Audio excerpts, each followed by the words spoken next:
सुप्रभात बच्चों। कक्षा चौथी, विषय हिंदी, उप विषय पाठ 5 पागल हाथी। पुस्तक का नाम नई गुलमोहर हिंदी पाठ्य पुस्तक। व्याख्यान 4। बच्चों, इस व्याख्यान में आज हम पाठ 5 को सार रूप में जानेंगे और पाठ की दोहराई करेंगे। राजा साहब की खास सवारी मोती हाथी ने गुस्से में अपने महावत को मार डाला। राजा साहब ने क्रोधित होकर शाही सवारी की पदवी उससे छीन ली और उसे लकड़ियां ढोने के काम में रख लिया। हाथी को अपनी दशा देखकर बहुत दुख हुआ। वह जंजीर तोड़कर जंगल की ओर भाग निकला। राजा साहब ने अपने आदमियों को मोती को पकड़ने के लिए भेजा। राजा साहब के आदमी उसे पकड़ने के लिए दौड़े, पर डर से कोई उसके पास नहीं जा पाया।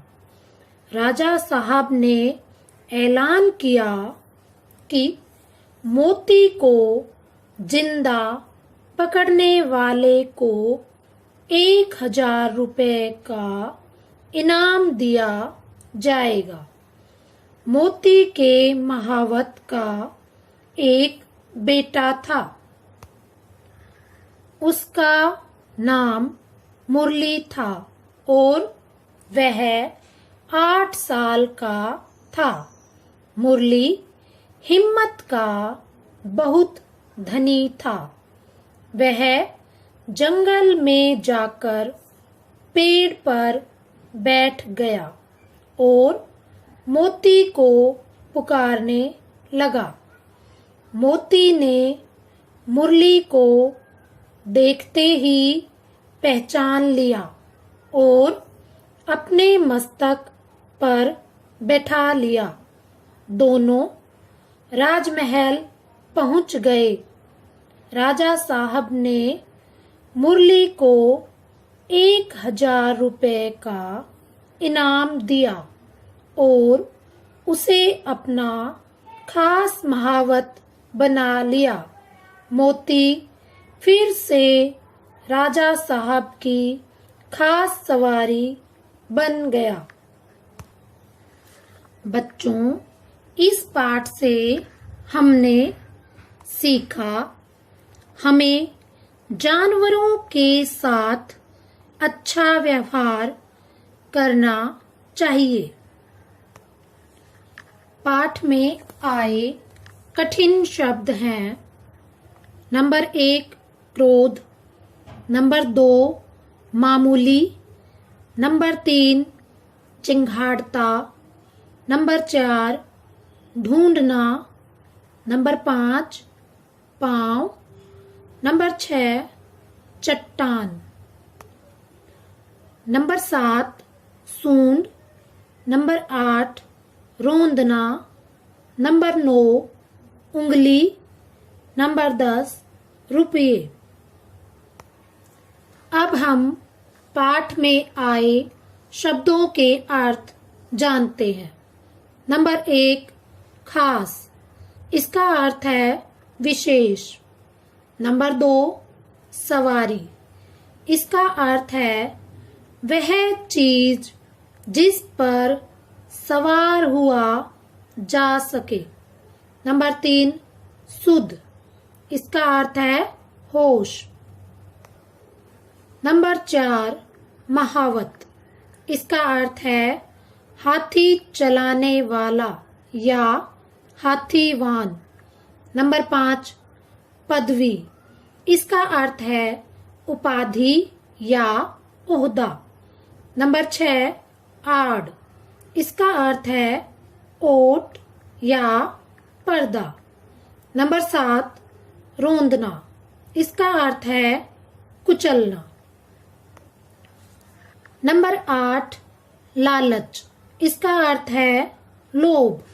नंबर 9 मस्तक, इसका अर्थ है माथा या आगे का सिर। नंबर 10 थपकी, इसका अर्थ है हथेली से थपथपाना। अब हम पाठ में आए कुछ मुहावरों को दोहराते हैं। नंबर 1 अपने आपे में नहीं रहना, अर्थ है होश हवास खोना। नंबर 2 मुंह फेर लेना, इस मुहावरे का अर्थ है ध्यान न देना या बात न करना। नंबर 3 ढिंढोरा पीटना, इस मुहावरे का अर्थ है ढोल बजाकर सर्वसाधारण को सूचना देना। नंबर 4 दांतों तले उंगली दबाना, इस मुहावरे का अर्थ है आश्चर्यचकित होना। नंबर 5 मिजाज गरम होना, इस मुहावरे का अर्थ है क्रोधित होना। नंबर 6 दम लेना, इस मुहावरे का अर्थ है आराम करना। नंबर 7 कमर कसना, इस मुहावरे का अर्थ है किसी काम के लिए तैयार होना। अब हम प्रश्न उत्तर के बारे में जानते हैं। नंबर 1 सही उत्तर के सामने सही लगाइए। क राजा ने मोती को पकड़ने वाले को कितने रुपए इनाम देने की घोषणा की थी? नंबर 1 1000 रुपए। नंबर 2 2000 रुपए। नंबर 3 3000 रुपए। नंबर 4 4000 रुपए। सही उत्तर है विकल्प 1 1000 रुपए। यहाँ पर सही का निशान लगाएंगे।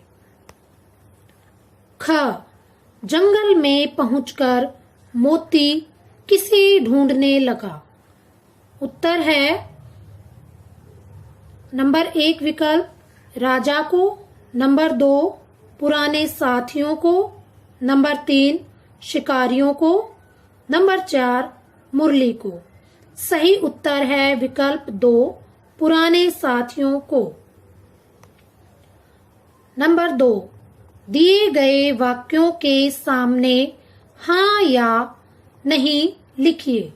क मोती हाथी राजा साहब की खास सवारी था। हाँ, यह विकल्प सही है। ख मोती ने मुरली को मार दिया था। नहीं, यह विकल्प सही नहीं है। ग मोती को जिंदा पकड़ने पर 1 लाख रुपए का इनाम रखा गया। नहीं, यह कथन सही नहीं है। घ मुरली 8 वर्ष का बालक था। हाँ, यह कथन सही है। अंग मुरली को 1000 रुपए का इनाम दिया गया। हाँ, यह कथन भी सही है। नंबर 3 निम्नलिखित प्रश्नों के उत्तर लिखिए। क मोती ने पागलपन में क्या किया? उत्तर मोती ने पागलपन में अपने महावत को मार डाला। ख मोती अपनी दशा देखकर दुखी क्यों हुआ? उत्तर मोती अपनी दशा देखकर दुखी हुआ क्योंकि उसकी पदवी छीन ली गई थी और उसे कुलियों की तरह लकड़ियां ढोनी पड़ती थी। ग, राजा साहब ने ढिंढोरा पिटवाकर क्या करने को कहा?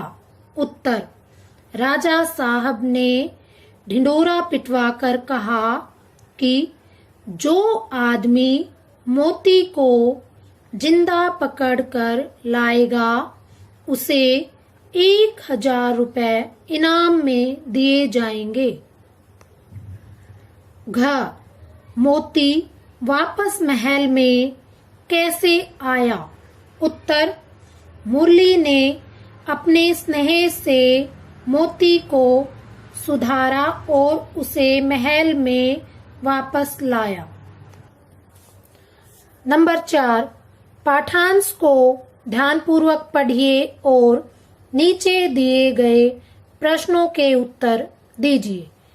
जंगल में पहुंचकर मोती अपने पुराने साथियों को ढूंढने लगा, पर जंगल में हाथियों ने जब उसके गले में रस्सी, पांव में टूटी जंजीरें देखी तो मुंह फेर लिया।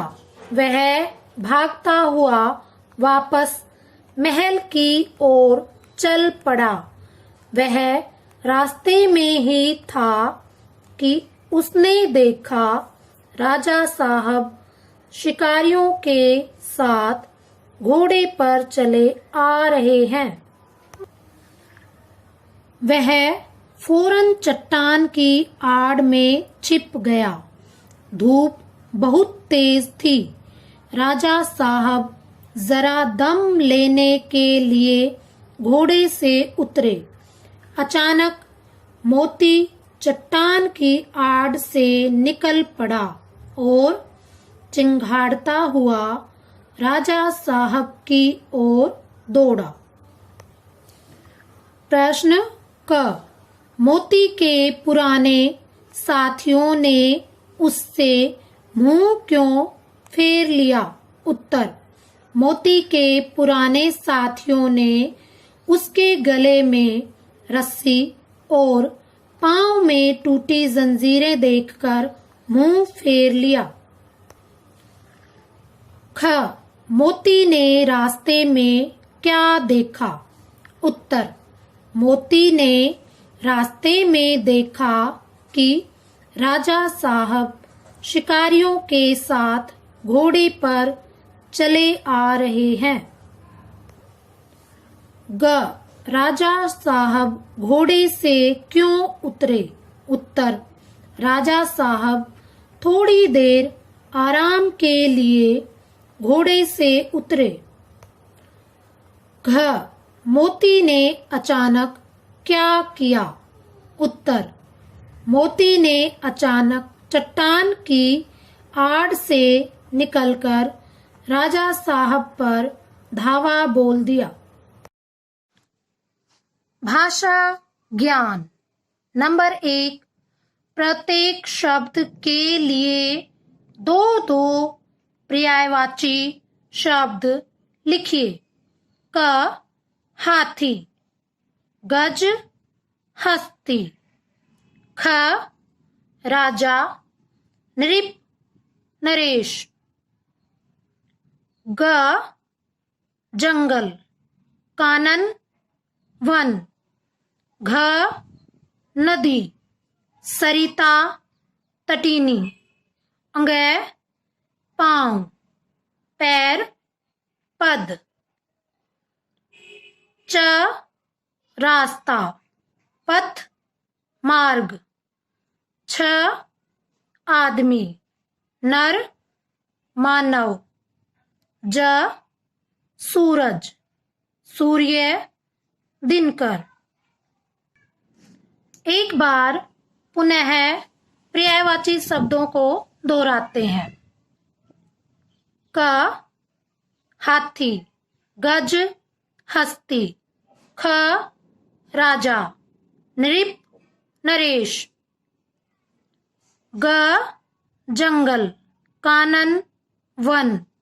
घ, नदी, सरिता तटिनी। अंग पाँव, पैर पद। च रास्ता, पथ मार्ग। छ आदमी, नर मानव। ज सूरज, सूर्य दिनकर। नंबर 2, निम्नलिखित वाक्यांशों के लिए एक शब्द लिखिए। क सिर पर बोझ ढोने वाला। वाक्यांश के लिए एक शब्द है कुली। ख घास फूस से बना घर क्या कहलाता है? झोपड़ी। ग हाथी चलाने वाला। हाथी चलाने वाला क्या कहलाता है? महावत। घ राजा का महल। राजा का महल वाक्यांश के लिए एक शब्द है राजमहल। नंबर 3, दिए गए वाक्यों में आए रंगीन शब्दों के संज्ञा भेद लिखिए। क मोती, हाथी, राजा साहब की खास सवारी था। तो बच्चों, रंगीन शब्द है मोती। यह कौन सा संज्ञा भेद है? व्यक्तिवाचक संज्ञा। ख राजा साहब को क्रोध आ गया। क्रोध कौन सा संज्ञा का भेद है? भाववाचक संज्ञा। ग उसे लकड़ियां ढोनी पड़ती थी। बच्चों, लकड़ियां किस संज्ञा के भेद के अंतर्गत आता है? जातिवाचक संज्ञा के अंतर्गत आता है। लकड़ियां जातिवाचक संज्ञा। घ महावत के बेटे का नाम मुरली था। मुरली संज्ञा के किस भेद के अंतर्गत आता है? व्यक्तिवाचक संज्ञा। अंग मैंने ही इसके पिता को मार डाला था। पिता संज्ञा के किस भेद के अंतर्गत आता है? जातिवाचक संज्ञा। नंबर 4, निम्नलिखित शब्दों के वचन बदलिए। क लकड़ी, लकड़ियां। ख चट्टाने, चट्टान। ग झोपड़ियां, झोपड़ी। घ रुपया, रुपये। अंग उंगली, उंगलियां। च घोड़े, घोड़ा। बच्चों, अब हम व्याख्यान 3 में दिए गए गृह कार्य का हल जानते हैं। उम्मीद है आप सभी ने अपना गृह कार्य कर लिया होगा। नंबर 1, निम्नलिखित शब्द के लिए 2-2 पर्यायवाची शब्द लिखिए। क जंगल, वन, कानन। ख राजा, नृप, नरेश। ग आदमी, नर, मानव। घ सूरज, सूर्य, दिनकर। नंबर 2, निम्नलिखित वाक्यांशों के लिए एक शब्द लिखिए। क घास फूस से बना घर, झोपड़ी। ख राजा का महल, राजमहल। ग हाथी को चलाने वाला, महावत। घ सिर पर बोझ ढोने वाला, कुली। नंबर 3, निम्नलिखित शब्दों के वचन बदलिए। क चट्टान, चट्टाने। ख झोपड़ी झोपड़ियां। ग लकड़ी लकड़ियां। नंबर 4, दिए गए वाक्यों में आए रंगीन शब्दों के संज्ञा भेद लिखिए। क राजा साहब को क्रोध आ गया। क्रोध भाववाचक संज्ञा है। ख महावत के बेटे का नाम मुरली था। मुरली व्यक्तिवाचक संज्ञा है। ग मैंने ही इसके पिता को मार डाला था। पिता जातिवाचक संज्ञा है। बच्चों, आज व्याख्यान 4 का आपका गृह कार्य प्रदत्त कार्य है। नंबर 1, सही के सामने सही का निशान लगाइए। क राजा ने मोती को पकड़ने वाले को कितने रुपए इनाम देने की घोषणा की थी? विकल्प हैं 1000 रुपए, 2000 रुपए, 3000 रुपए, 4000 रुपए। जो विकल्प सही है आपको सही का निशान लगाना है। ख जंगल में पहुंचकर मोती किसे ढूंढने लगा? विकल्प हैं राजा को, पुराने साथियों को, शिकारियों को, मुरली को।